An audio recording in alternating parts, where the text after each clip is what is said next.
Hello, am I live? I think I'm finally live. Um, the one viewer, let me know in the chat if you can hear me.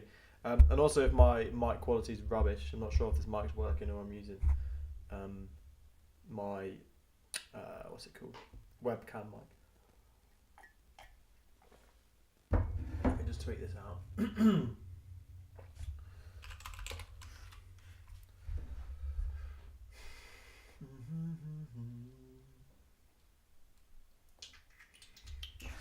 Let's have a look at my phone.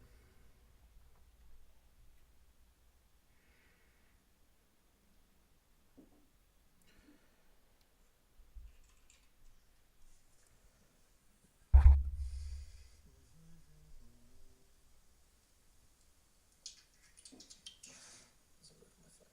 Yeah, cool, I'm live.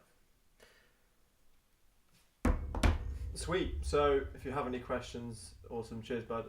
Any questions on KDP? Literally let me know, and we can go from there. Let me just tweet this out. Live KDP and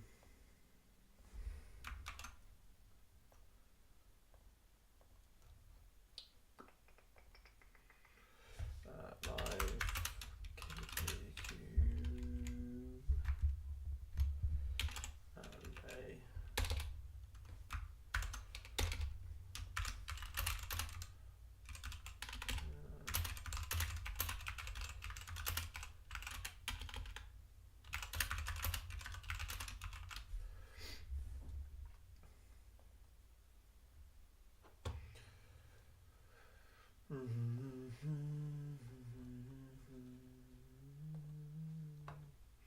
Do you stop ads over Christmas, say on the 23rd, or let them run? I probably would stop ads on the 23rd because, to be honest, I'm not actually too sure what happens with Amazon's like back in the background for them because you get zero sales for a couple of days. Um, I don't know whether they actually get zero sales or it's just not coming up on the actual sales dashboard. But again, you can keep ads on or take them off. I don't think it really makes a difference because if you keep them on, there's obviously less people shopping, so you're going to have less spend anyway. So you can turn them off if you don't want to spend any money, but generally, unless you're quite tight on a budget, I'd probably just keep them on because unless obviously you have keyword ads where you're targeting specifically like Christmassy present sort of keywords. So generally, I'd say keep them on unless they're like specifically for Christmas sales. I made a mistake in one of my books that was selling great, but I had terrible comment advising people not to buy the book. What should I do, please? Gold D, how many reviews have you got, and what's the overall review of the book? If you want to send the link, feel free. I can go and have a look and see what's going on with it. Generally, I will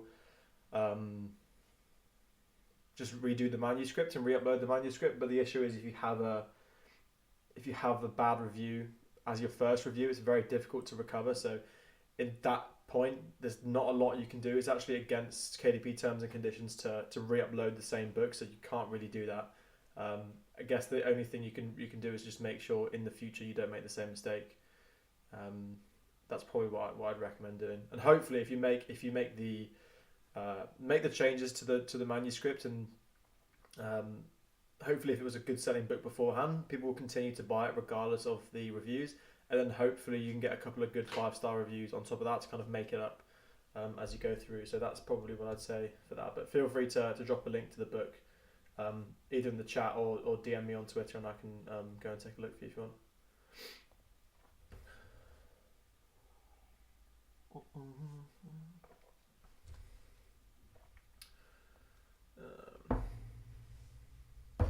Let's have a look at some bad reviews. Let's just go. Let's see what's going on.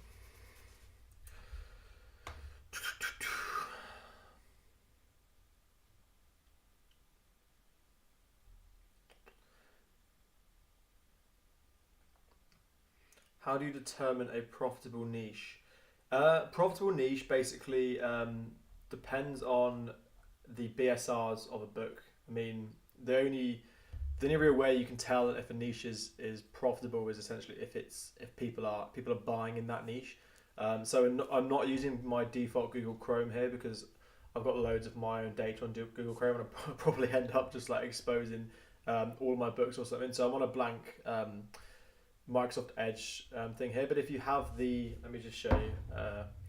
Basically, you want to look at the book's BSRs. If they have in the UK a BSR of like say less than like 100k, it's showing that they are making sales. So that's kind of the threshold I'd look at. If it's under 100k BSR, it shows that that niche kind of has potential to sell. The BSRs, obviously, if you're not aware, is the bestseller rank of a book, and you can find it by scrolling down into a book, and it is this number here, bestsellers rank. Or if you want to go to DS Amazon Quick View as a Chrome extension on the Google Web Store. I don't think I can install it on Microsoft Edge, but basically it just shows you all the BSRs of the books kind of in this view. So you don't have, not this view, give it a time to load. In this view, so it will show all the BSRs without having to actually go in and click into it. So I basically just say, determining a profitable niche, just look at the BSRs in that niche, and if they are what you call a good BSR, there's definitely potential for it to sell. So that's kind of what I'd say. In terms of if it's profitable or not, what are your plans KDP wise for 2023? Much of the same, really. I'm going to try and focus more on YouTube than I have done for the past year. So the last year was kind of just KDP, whereas now I'm trying to branch out, do more YouTube stuff, and obviously I've got the 2 courses to maintain and manage as well. But just the same old stuff. Working on getting as many books out as possible, and then hopefully next Q4 we'll see an even bigger sales number than we're seeing this year. So just head down and just continue. If it ain't broke, don't fix it. So it's going to continue making books and see how many I can do. How much do you think a kid's storybook would cost me if I want to fully outsource it? And have you ever thought of getting into that niche? So yeah, that kind of builds on from the previous question of what my plans are. All of my money I've made so far from KDP has been either low content or like what people would call medium content books. I actually haven't released a single high content book, so I think I'm going to kind of start branching into high content stuff. So I actually haven't made a book myself, but yeah, I have thought about going into those sorts of niches. In terms of how much it would cost, it completely depends on how long the book is. There's a couple of factors: how long the book is, 10,000 words, 20,000 words, 30,000 words. I think generally 30,000 words is like the standard length for what you call like a fictional book. But it also depends on the quality of your ghostwriter. If you're paying for things like proofreading, if you're making your own covers. So in terms of, let's have a look. So average, I'd say it would probably cost you charge. I think it's something like $2. I think this is probably going to be a really high number. Oh no, yeah, here you go. So around $2 per 100 words. So if you're going to do a 10,000 word, it would cost you 200 quid. If you could do 30,000, maybe $600. So that's a very rough estimate. It depends entirely on who your ghostwriter is, and how many words, and also how much money you're spending on other aspects of the whole book upload process.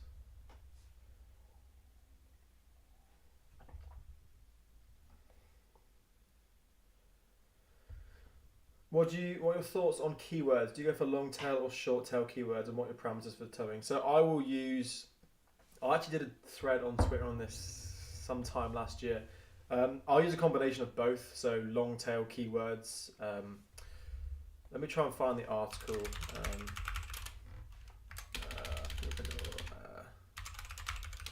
Keywords.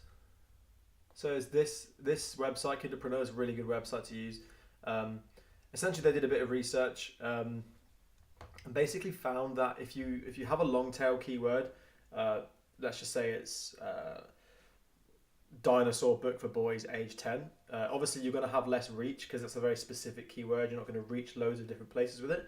But for that specific keyword, you are going to rank higher. So long tail keywords, generally you'll rank better for, but your short tail keywords and like your individual words will have a larger reach if you kind of keyword stuff them in your boxes. So I would generally have a balance of the two. It depends kind of what your strategy is with it. But again, everyone has their own keyword kind of strategy. So that's what I would do. But again, Find what works for you, but I would generally say a mixture of both. Go away.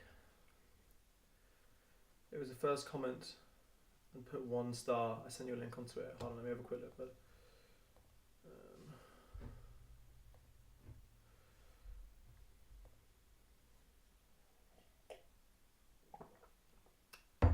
let me have a look. Let me double check this. Gold D, are you happy with me sharing the book on the screen, or would you rather I didn't show people what it was? Just let me know. Either is fine. I just don't want to expose your book if you're not happy with that happening. I can still give you tips even without looking at it. Sharing it on the screen, sorry.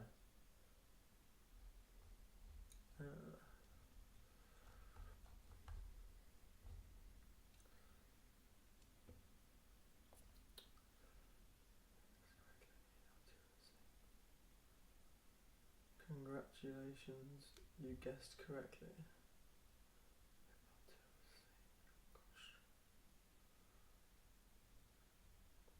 I don't really see the misspelling in that. Is that just me? I can't work out if that's even misspelled.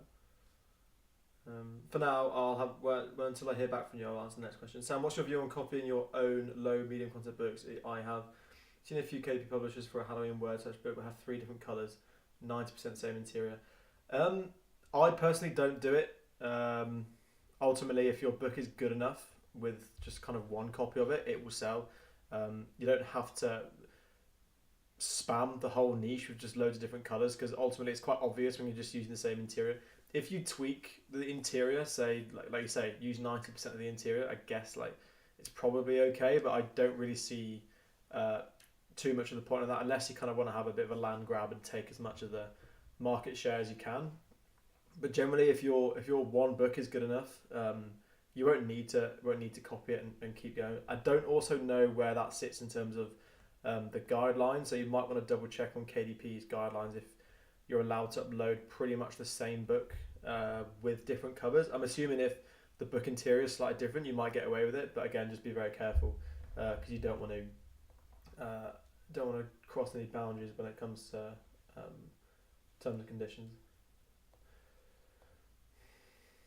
Okay, Goldie, I won't share that book. But for me, I don't actually see congratulations. You guessed correctly. The children's book full of misspelled words. They've actually spelt the word misspelled in their review as well, so joke's on them. Save your money and do not buy this. I guess, like you say, the only thing you can really do at this point is you can never delete a book on Amazon, so it'll always be there. You kind of have to just write it out.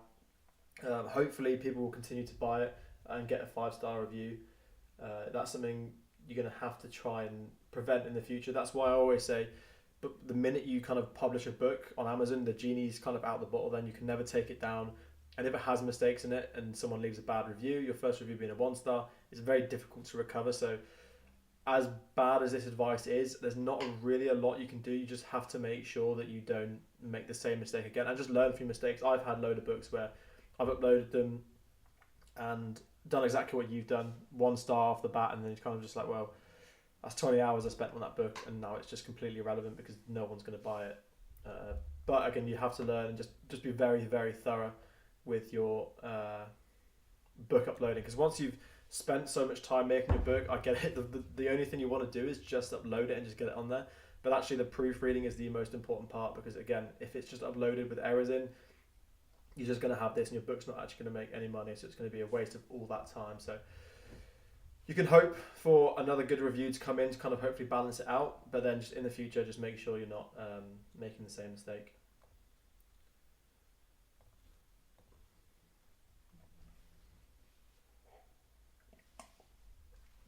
Let me try and find what I was saying about those keywords in here.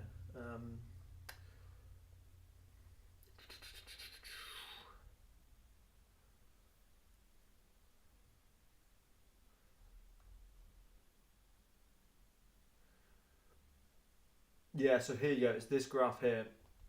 So basically, this is basically saying the number of keywords used in a box versus how much it's indexed for. So This basically means that the more, if you have those 7 keyword boxes, if you just have one box and you fill it up with loads of random keywords, you are going to index and match for more books than you are for just obviously one word. Because if you have, let's just say again, our example is boys dinosaur book. If you had things like dinosaur fun, kids, kindergarten, primary school, reception, or whatever, you're covering loads of different bases there. So you're going to have a larger reach and index for more books.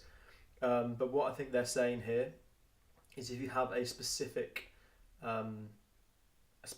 word or actual phrase, you're going to actually rank higher for that specific phrase. So let's just say you had a really good keyword that you know had low competition and was high in demand. You want to keep that keyword isolated on its own in a box according to this data. So this is kind of what I do, because you can see here the fewer characters and keywords used, the more it ranks for that specific keyword. So again, it's a combination of both, and you have to kind of just find that balance. Because you can see here, it's not massive, but this can make a big difference, especially if you're putting it in your title and subtitle. You want to make sure your best keywords are kind of isolated, and then just fill the final keywords. And what are the parameters determining a profitable keyword? So actually, this is kind of the screen here. Let's just use this for example. Parameters for a successful keyword are, there's 2 things you have to tick off. It needs to have high demand and ideally low competition. So high demand can be determined by how many times people are searching for it per month, which is why Publisher Rocket is so good, because you can see here it literally just shows you how often a certain phrase is searched per month, and then it also shows the competition. So without Publisher Rocket, you can assess how competitive a keyword is, because you can just generally see how often it's used in titles and subtitles and things, but you can't get the average estimated searches per month. So you also kind of have to find a balance between the two, because obviously with higher demand, there's also going to be more competition. So you're never going to have an amazing keyword that has incredible demand and no competition, because people will have used it if it's that good. So you kind of just have to find the balance between the two. Which is why Publisher Rocket's so good, because it just color codes everything. And if you want to know more about how I use Publisher Rocket, one of my latest YouTube videos I have going through Publisher Rocket and explaining basically what to do. I have a self-esteem workbook for kids which I worked on for 2 to 3 months. I'm pretty sure it's of its value, but unfortunately it doesn't sell, even though I feel like I did everything I could including ads. Send it to you on Twitter, let me know what you think of it. Yeah, so send it to me on Twitter and I'll have a look through privately. The annoying thing is, and it seems as though what you're doing here is you're putting expectations on a book because you think it's good. I have had so many books that I've spent ages on and are much better quality than some of the books that sell really well. A better quality book doesn't necessarily mean it's going to sell better. In an ideal world, and if it was fair, that would be the case, but the best books aren't necessarily what look the best. They're the ones that hit the right keywords, hit the right niches, and the interior of the actual book itself, as long as it's not full of mistakes and it actually satisfies that niche, that's what actually makes a good book on KDP, rather than what you would kind of subjectively say as a good book. So there's no point having I always say on Twitter, on YouTube, or in my courses, there's no point having the best book in the world if A, your keywords are wrong, so no one can find it, and B, no one's actually looking for it. So if there's no demand, so that's why you do your niche research, to determine if people are actually looking for it, and your keyword research to make sure people can actually find it. If you don't do these 2 things, there's no point. You could have the best book in the world, but no one's going to buy it if they either don't want it or they can't find it. But send it on Twitter and I'll have a look for you.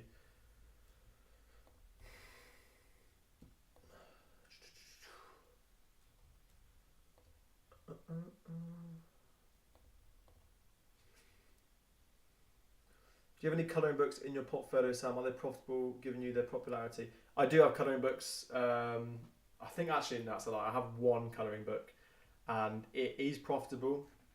The thing with colouring books is that's kind of they're similar to notebooks. So when you first get into KDP, the first thing everyone says is colouring books, notebooks, all this, that, and the other. People just think you can make a colouring book, just chuck it on Amazon and it's going to sell. It's just not really how it works. You have to really niche down in a colouring book. So if you want to make a colouring book, you have to find a specific niche of colouring book to make. So you can't just do, a classic one is unicorn colouring book. You can't just make a unicorn colouring book because everyone's already done it. You have to just niche down into some sort of field where there isn't currently a colouring book out for that niche. And if there is demand for it, then that's when you go ahead and make it. So that's why I only have one, because there aren't many niches I find that aren't already saturated in terms of colouring books. So I do have one, and it is profitable, but I wouldn't fill my portfolio with them. How does someone just starting out build a successful colouring book brand, especially due to the large numbers of colouring books out there? Well, I kind of answered that in the previous question. If you're starting out on KDP, I would personally avoid colouring books, because unless you're an artist yourself, you're gonna have to pay for good quality colouring book interiors, or you're gonna have to get free ones which aren't niched down or aren't necessarily that great quality. So if you're just starting out on KDP, I always say just focus on notebooks and get to grips with how the whole KDP system works. You're never going to, well, apart from, I'm sure there are some exceptions, you're never going to be super rich making just notebooks, but notebooks are a great way to actually just learn the process, because you can make them so quickly. Your first notebook, your first 10 are probably going to be rubbish, and that's totally fine. Mine were awful. But as the more notebooks you produce, the more you understand keyword research, niche research, importance of titles and things like that. So just expose yourself to as many books as possible, which is why notebooks are the best. And you can still make a lot of money with notebooks. You just have to niche down and just make as many as you possibly can. I think the vast majority of my KP sales now come from about 30 books, but I have over 900 published, because when I was doing notebooks back in the day, I just churned out as many as I possibly could in different niches, because that's kind of the strategy I think you have to go for.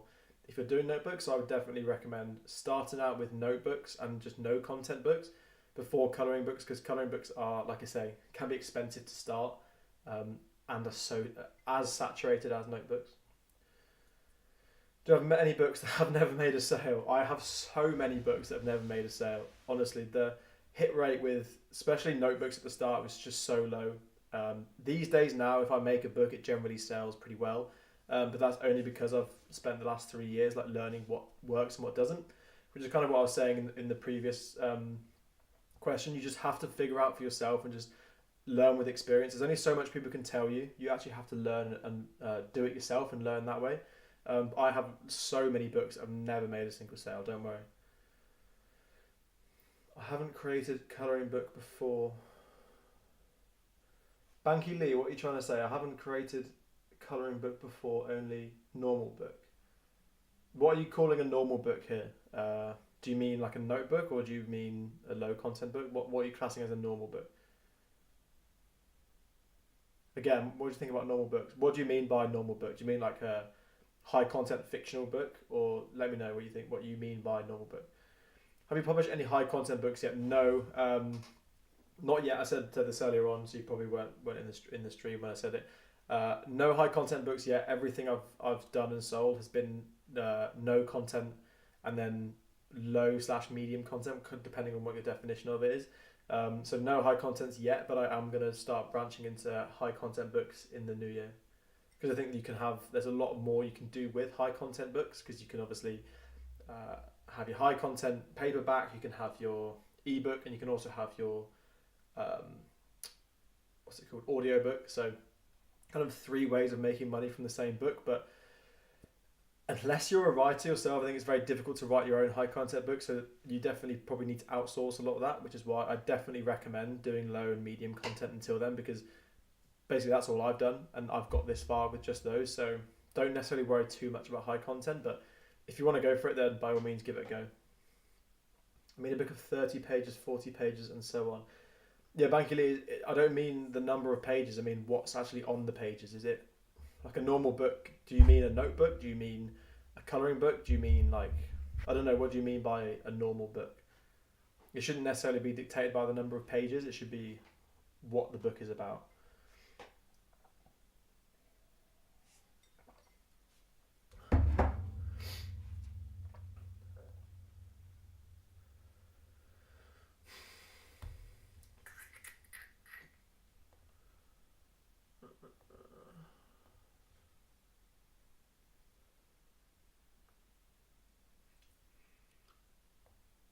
Norolto Noir, I've definitely butchered that name. I've just got your message, so I'll have a look at your book now.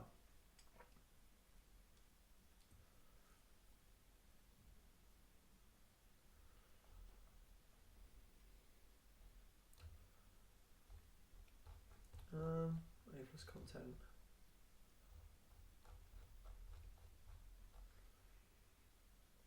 Okay, so I'm assuming you don't mind me saying that it's a self-esteem workbook because you've said that in the comments. So if I just go to here and type in, so basically what, for everyone that doesn't necessarily understand what I'm talking about here, someone in the comments has given me a link to his book. I'm not going to share it because I don't want everyone to see what his book is, but he said it's a self-esteem workbook for kids, and he thinks it's a really good quality book in terms of it drives value, which to me it looks like it is, but it isn't making sales. So I'm going to have a look into see why that might be. You might learn a few things while we do. So if we just go for self-esteem workbook, it's in workbook for kids. Oh, it's annoying. I haven't got my BSR thing on here. Workbook for kids.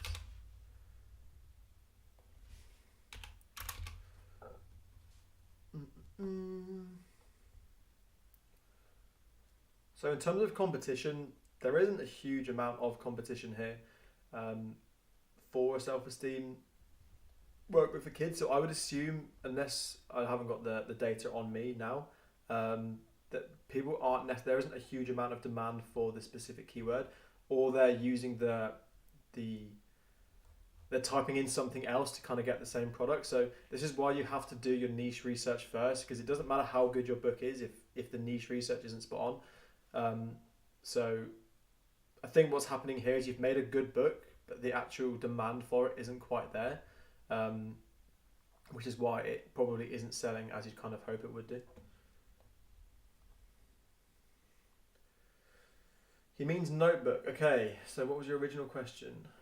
I haven't created any coloring books, only notebooks. Okay, so Banky Lee, what's your question? What's your point if you've only use AI in writing description? See, I don't know where I sit with using AI to write books and descriptions. I don't know why you wouldn't just write it yourself. If you're copying people's books and then putting it into an AI translator, then again, don't do that, because you're going to get yourself in trouble, and also you're just infringing on other people's work. So generally write your own descriptions, don't use AI in the description. And also notebooks, from my experience, the description isn't a huge factor in whether the book does that well, because a notebook's a notebook. Everyone kind of knows what it is. They can see from the front cover as well. So don't necessarily worry too much about the description.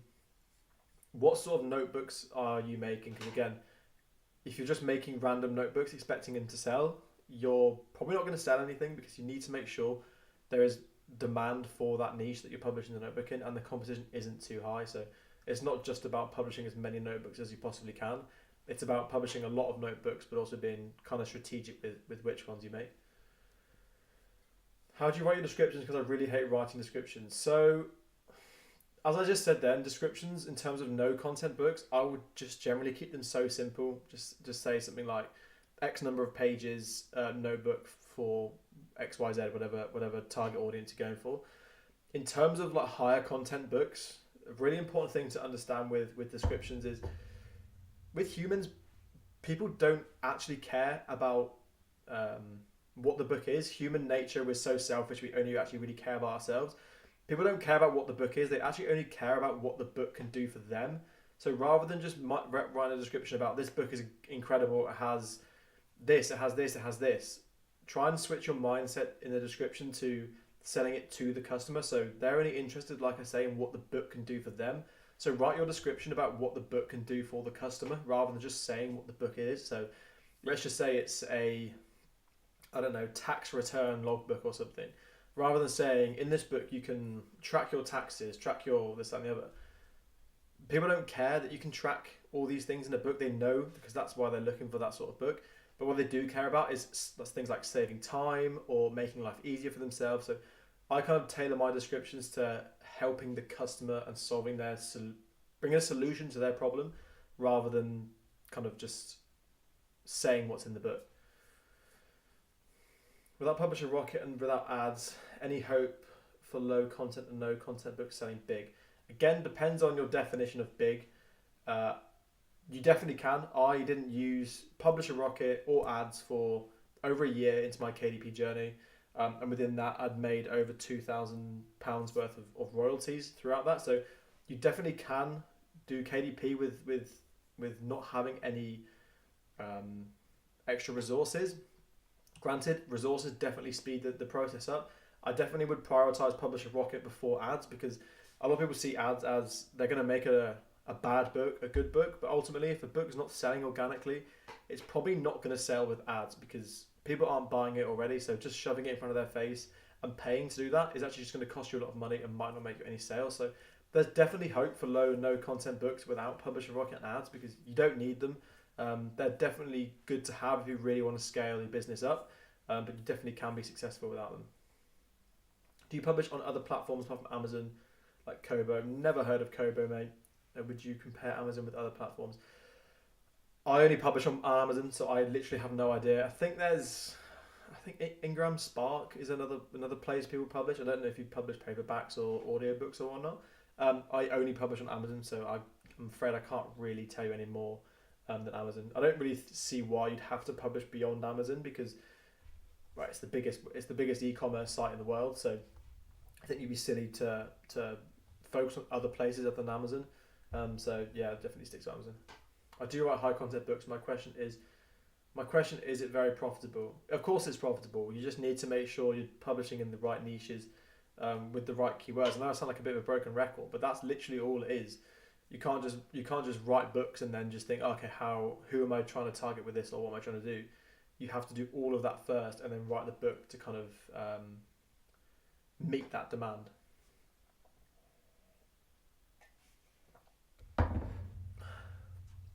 So let's see actually if there are any books, KDP books in the top 100, and see what we can take from those. So this is always a good place to start. Just go to the top 100s and you can kind of spot a KDP book. So this one, for example, was a bit of a joke. This is a KDP book, 64 pages, and it's 10 in books. This is the 10th best-selling book on Amazon, and it literally, I mean, I'm sure the author probably not going to see this, but even if they did, they probably mind me saying it's not the 10th best quality book on Amazon. This is what I mean. It's not about how good the book is. It's about how good the book is in terms of hitting the Amazon algorithm, getting your keywords right, getting your niche research right. Because this book was made in 2019, and at the time, I'm assuming it was the only really one. So Alex Smart, shout out to you. You've absolutely killed it. And they're just making bank from this. So that's a good example. So that's the 10th best-selling book on Amazon, and is the best-selling KDP book at the moment because it's independently published. You can see it's a KDP book. What else have we got? These seem to be all official books. GCHQ is a book. That is Life Skills for Teens. Definitely isn't KDP.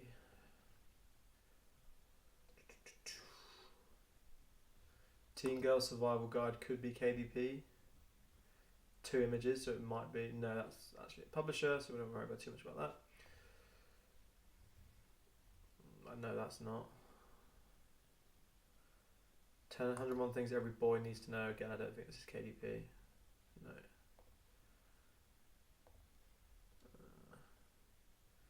This may be. Yeah, this is KDP. So independently published, hilarious jokes for 6-year-olds, and I've seen this person before. They've got hilarious jokes for every single age group, so these guys are making an absolute killing. What they ranked on 74 in books. So you can just look through the top 100 and you can kind of see the books that are selling really well. Paperback at £2.99. I don't know what their margin is on that. It can't be huge. But that's a book that's just selling so many at the moment. So it's quite easy to spot a KDP book versus a non-KDP book. The only problem I have is keyword research. With the rest, I'm good to go.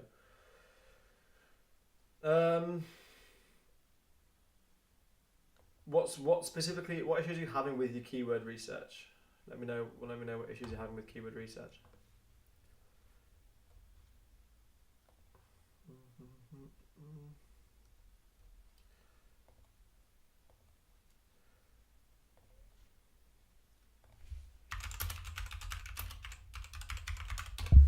Let me just go to Twitter and see if I can find one of my threads on keyword research.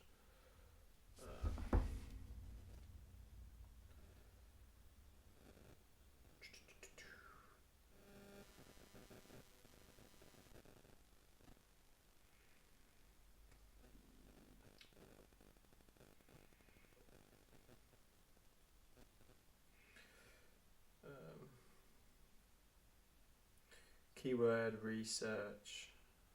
So I'm just trying to find a tweet on my phone so I can retweet it and take you through it on the stream.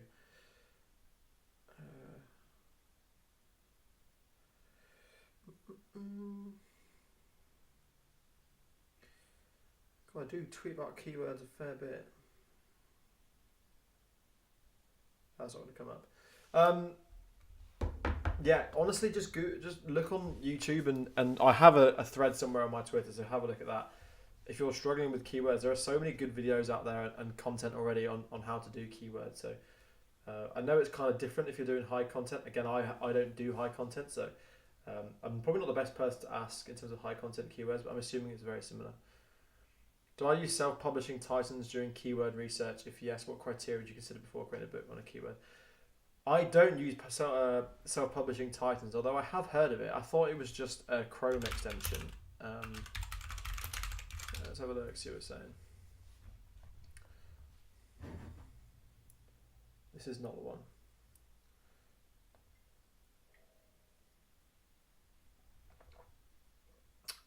Research tools.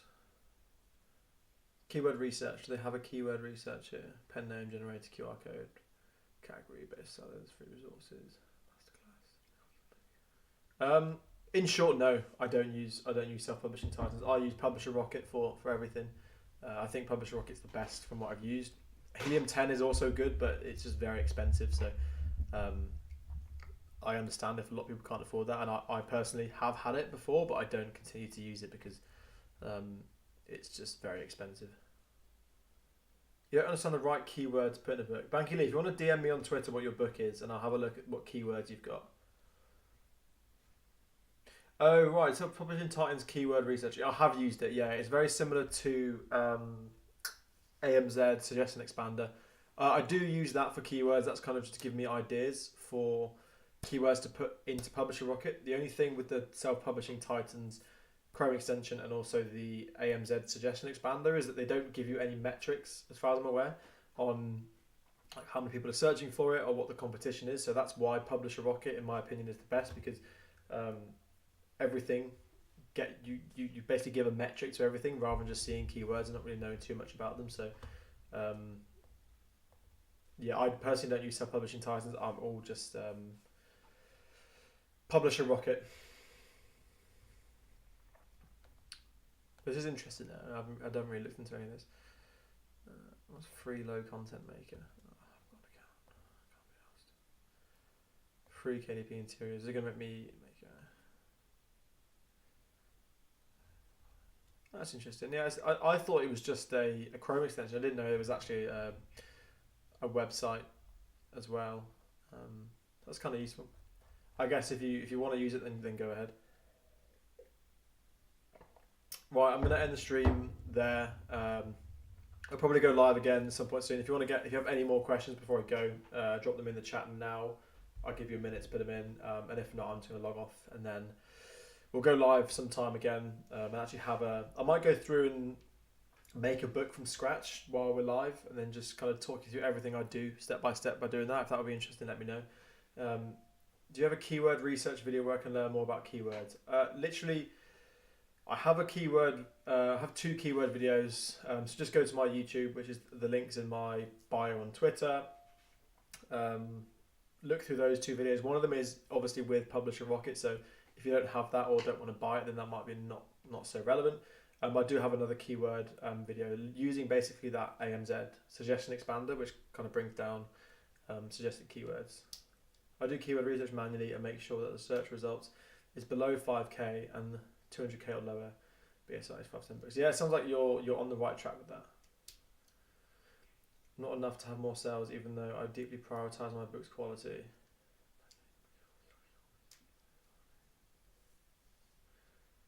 Put into it 2 months ago. Any advice? I don't use. It depends on the definition of niche research versus keyword research. I look at things like the search results and BSRs more for a niche research perspective. So you've got your niche research, which basically shows you quite a broad area of you can publish in. So there's demand and there's not too much competition. And then the keyword section is basically how you target that niche. So I wouldn't do keyword research based off search results because that's more confirming the niche rather than the actual keyword itself. So once you've found that niche that you seem to have done, try and find different ways of almost searching for a book in that niche, and that's kind of where your keywords come in. So there is a difference between keywords and niche research. But I'm going to log off. Thanks everyone for tuning in and your questions, and I will see you in another one.